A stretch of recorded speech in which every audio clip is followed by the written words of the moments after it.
ചന്ദ്രിക പ്രതിച്ഛായ 2025 സെപ്റ്റംബർ 7 ഞായർ. കൃഷ്ണൻകുട്ടി പണി തുടങ്ങി.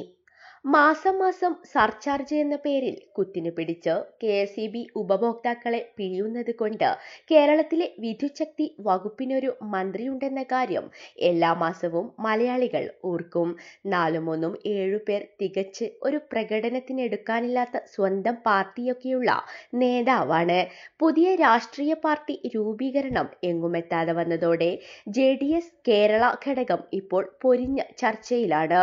ശ്രേയാംസ് കുമാറിന്റെ RJDയുമായി വീണ്ടും ലയനത്തിലാണ് ശ്രമം.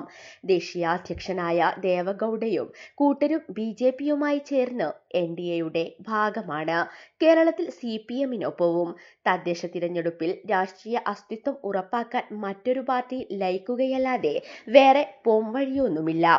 മന്ത്രി കൃഷ്ണൻകുട്ടിയുടെ പാർട്ടിയുടെ ദേശീയ അധ്യക്ഷനും കൂട്ടരും NDAയിൽ ഘടകകക്ഷിയായി തുടരുമ്പോൾ കേരള ഘടകം ഇടതുമുന്നണിക്കൊപ്പം തുടരുന്നതിലെ രാഷ്ട്രീയ നൈതിക നിരന്തരം ചോദ്യം ചെയ്യപ്പെട്ടിരുന്നു.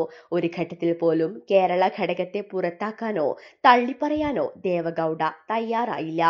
അത്യന്തം അപൂർവമായ രാഷ്ട്രീയ ധാരണയുടെ പേരിലാണ് JDS കേരള യൂണിറ്റിന് LDFൽ തുടരാൻ കഴിയുന്നത്. പ്രധാനമന്ത്രി നരേന്ദ്രമോദിയും മുഖ്യമന്ത്രി പിണറായി വിജയനും തമ്മിലുള്ള രാഷ്ട്രീയേതര ധാരണ കൊണ്ടാണ് NDAയുടെ ഘടകകക്ഷിയെ ഇടതുമുന്നണിയിൽ തുടരാൻ അനുവദിക്കുന്നതെന്നാണ് പ്രതിപക്ഷമായ കോൺഗ്രസിന്റെ നിരന്തരാക്ഷേപം. മന്ത്രി കൃഷ്ണൻകുട്ടിയും മാത്യു T തോമസും നയിക്കുന്ന ജനതാദളിന്റെ ദേശീയ പ്രസിഡന്റ് ഇപ്പോഴും ദേവഗൌഡയാണ്. BJP മുന്നണിയിലെ ഘടകകക്ഷി എങ്ങനെയാണ് LDFൽ തുടരുന്നത് എന്ന ചോദ്യത്തിന് പിണറായിക്കും കൃഷ്ണൻകുട്ടിക്കും മറുപടി പറയാനില്ല.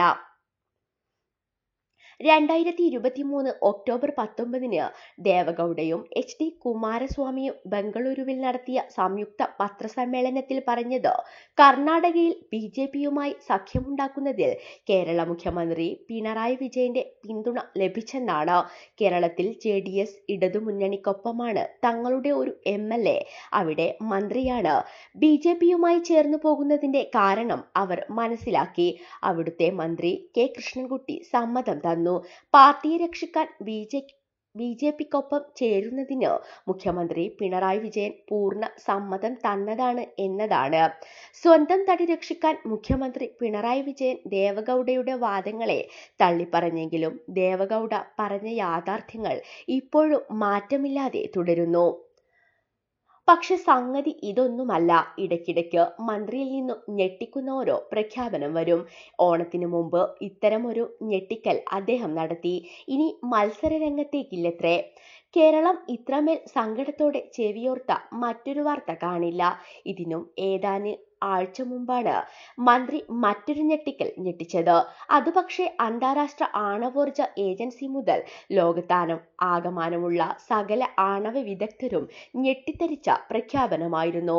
കേരളം സോളാർ വിട്ട് ഇനി തോറിയം ഉപയോഗിച്ച് വൈദ്യുതി ഉണ്ടാക്കാൻ പോകുന്നുവെന്നായിരുന്നു ആ പ്രഖ്യാപനം. എന്നാൽ ഇതിന്റെ പ്രായോഗിക വശം തേടിയവരാണ് ശരിക്കും ഞെട്ടിയത്. കേരളത്തിലെ ധാതുസമ്പുഷ്ടമായ തീരമണലിൽ 200 വർഷത്തേക്ക് തോറിയം അടങ്ങുന്നുവെന്നാണ് വാദം. എന്നാൽ ഇതിൽ നിന്ന് വൈദ്യുതി ഉൽപ്പാദിപ്പിക്കുന്നതിനുള്ള സാങ്കേതികവിദ്യ ആരും തരും എന്നതാണ് പ്രധാന ചോദ്യം. അത് പിന്നെ ഞാൻ മാത്രമല്ല അവരും എന്ന പതിവ് ബബ അത്ര തന്നെ. ഒന്നുകിൽ വൈദ്യുതി ബോർഡിലെ അതിവിദഗ്ധ എഞ്ചിനീയർമാർ തോറിയത്തിൽ നിന്ന് വൈദ്യുതി ഉണ്ടാക്കുന്ന സാങ്കേതികവിദ്യ തദ്ദേശമായി വികസിപ്പിച്ചുണ്ടാക്കണം. അല്ലെങ്കിൽ അവർ വകുപ്പ് മന്ത്രിയെ തെറ്റിദ്ധരിപ്പിച്ചിട്ടുണ്ടാകണം. അല്ലെങ്കിൽ മന്ത്രി ഇങ്ങനെ പറയുമായിരുന്നില്ല. കാരണം മറ്റൊന്നുമല്ല, തോറിയം ഉപയോഗിച്ച് ലോകത്തെവിടെയും വൈദ്യുതി ഉൽപ്പാദിപ്പിച്ചതായി അറിയില്ല. ഉണ്ടെങ്കിൽ KSEBയിലെ അതിവിദഗ്ധർ അത് പറഞ്ഞുകൊടുത്താൽ ലോകത്തിന് ഒരു പുതിയ അറിവാകും. ഏതാനും മാസം മുമ്പ് അന്നത്തെ വൈദ്യുതി ബോർഡ് ചെയർമാനും തോറിയം വൈദ്യുതോൽപാദനത്തെക്കുറിച്ച് പറഞ്ഞിരുന്നു. ഇവന്മാർക്ക് ഇതൊക്കെ എങ്ങനെ സാധിക്കുന്നുവോ ആവോ. പകൽ ഉൽപ്പാദിപ്പിക്കുന്ന സൗരോർജം പോലും സംഭരിക്കാൻ കഴിയാത്ത ബാധ്യതയാണെന്ന് പറയുന്ന KSEBയാണ് തോറിയം വൈദ്യുതി നിലയത്തിനായി ഒരുങ്ങുന്നത്. യുക്രൈനിലെ ചെർണോബിൽ, അമേരിക്കയിൽ 3 മൈൽസിൽ ഐലൻഡ് ജപ്പാനിലെ ഫുക്കുഷിമ തുടങ്ങിയ ആണവ നിലയത്തിലെ അപകടങ്ങൾക്ക് ശേഷം ലോകം മുഴുവൻ ആണവ റിയാക്ടറുകളെക്കുറിച്ച് പുനർവിചിന്തനം നടത്തുന്ന വേളയിലാണ് വൈദ്യുതി ബോർഡിന്റെ ഇത്രയും ഗംഭീരൻ ആശയം വരുന്നത്. അതും ആണവ കരാറിൽ പ്രതിഷേധിച്ച് UPA സർക്കാരിനുള്ള പിന്തുണ പിൻവലിച്ച മഹാന്മാർ. ആണവ നിലയവുമായി മുന്നോട്ടു പോകാൻ LDF സർക്കാരിന് എതിർപ്പുണ്ട്. അതുകൊണ്ട് തോറിയം നിലയങ്ങൾ സ്ഥാപിക്കുന്നതിനുള്ള പൊതുജനാഭിപ്രായം തേടണമെന്നാണ് മന്ത്രി പറയുന്നത്. മാധ്യമങ്ങൾ വിഷയത്തിൽ ഇടപെടണമെന്നും അദ്ദേഹം ആവശ്യപ്പെടുന്നു. കേരളത്തിലെ മാധ്യമങ്ങൾ ഒരുപക്ഷെ തോറിയം നിലയം കണ്ടെത്താനും സാധ്യതയുണ്ട്. പ്രകാശത്തെക്കാളും വേഗത്തിലോടുന്ന മിസൈൽ കണ്ടെത്തിയ വിദഗ്ധരടങ്ങുന്നതാണ് കേരള മാധ്യമ പ്രവർത്തകർ. കരിമണലിൽ നിന്ന് തോറിയം വേർതിരിച്ചെടുത്ത് യുറേനിയമാക്കി റിയാക്ടറുകളിലേക്ക് കൊണ്ടുവന്ന് വൈദ്യുതി ഉൽപ്പാദിപ്പിക്കാം എന്നാണ് മന്ത്രി പറയുന്നത്. ഒരുപക്ഷെ കേരളത്തിലെ വാർത്താ ചാനലുകളുടെ ഓഫീസുകളിൽ കൊടുത്താൽ ഇത് നടന്നേക്കും. അത്രമേൽ അന്വേഷണ കുതുകികളാണ് ഈ വിഭാഗം. ഇനി ഖുർആനിൽ നിന്ന്.